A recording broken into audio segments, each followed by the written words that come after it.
Congress this summer and about their travels and that, but one thing they did was a little article last week about town hall meetings, and they did a survey, and they said out of 535, I'm doing the second most town hall meetings, so all America.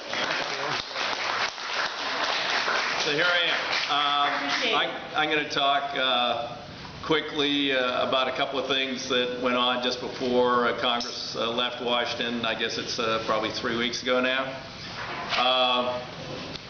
The first is, this is going to be one of the least productive Congresses in history. Historians are arguing whether or not the Civil War era was less productive and more partisan, but they're not sure. So there aren't a lot of major accomplishments to talk about, but there was one. Unfortunately, it came about for not good reasons, and that was the VA bill. Now, Senator Bernie Sanders, who's a good friend of mine, he chairs the Veterans Affairs Committee in the Senate. He and I and others who've followed veterans issues are well aware that we needed to invest more in veterans health care. We've been getting the budget up a little bit every year, but not enough. And he introduced a bill early in this Congress, bill for about $15 billion investment in veterans health care. And he actually moved it out of his committee, but then it was filibustered on the floor of the Senate by some Republicans who said it was too expensive. So that was it for a while.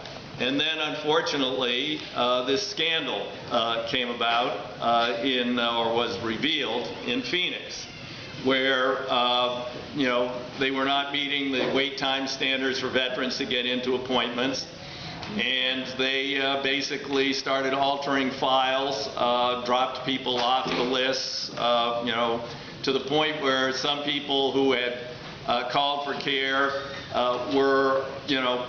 did not get in for care and actually died while waiting for care. So this became a huge national scandal, and suddenly everybody said, well, what are we going to do? Well, luckily, Senator Sanders had a bill, and we ended up doing about 85% of what he proposed in that bill with a couple of additions.